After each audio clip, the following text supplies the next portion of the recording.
What is up, you guys? We're back at it again today. Another session, another shit session, if you're asking me. I mean, honestly, it wasn't that bad, but it could have been better. All right, let's just get right into it. So this is what the daily looked like. We wanted lower at that point. Daily dumped. There was nothing else. I did not think we wanted to go higher. I did have these London lows. No, previous day's New York AM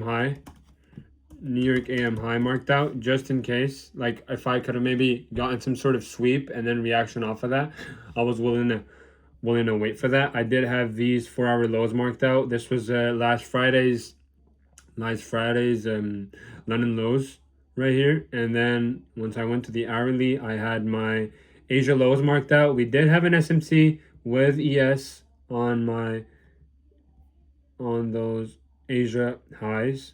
We had an SMC right here. And then this is what the hourly looked like. Hourly was pretty shit. So we went to the 15-minute. I did have this marked out, this 15-minute gap marked out, maybe some sort of retrace within the 15-minute to go lower towards the Asia lows. And this is how we rolled, all right? So we open, we go lower. At that point, I'm like, okay, are we going to go straight to Asia lows? But we did not. We went higher. Absolute insane candle, 125 points.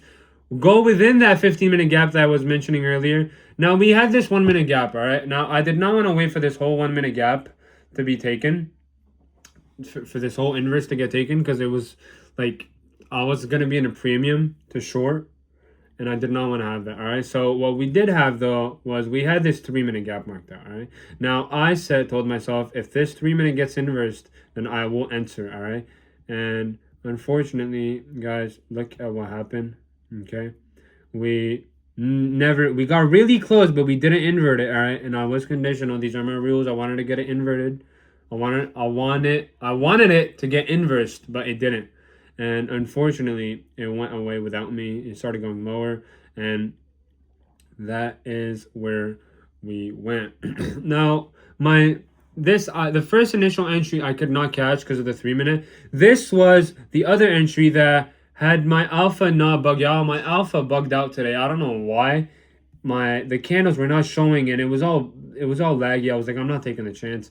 But this was initially 3 minute retrace until 1 minute displacement. I would have taken this, and then this would have been my break even, and this would have been the trade. I would have I think it was an RR based trade. We would have taken Asia lows, and we would have reacted off of them.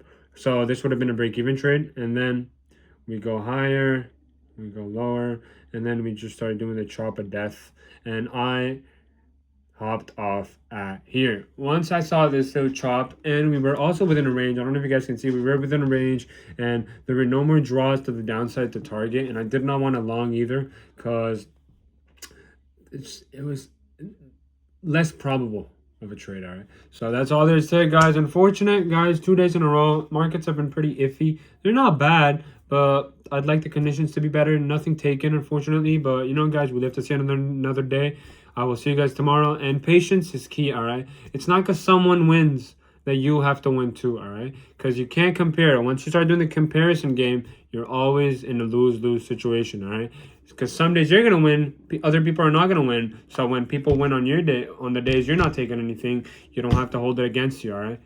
Every person is different. Every story is different. Every person is their own person. All right. I don't even know what I said, but it makes sense. All right. So I'll see you guys tomorrow, and take care, guys. Peace.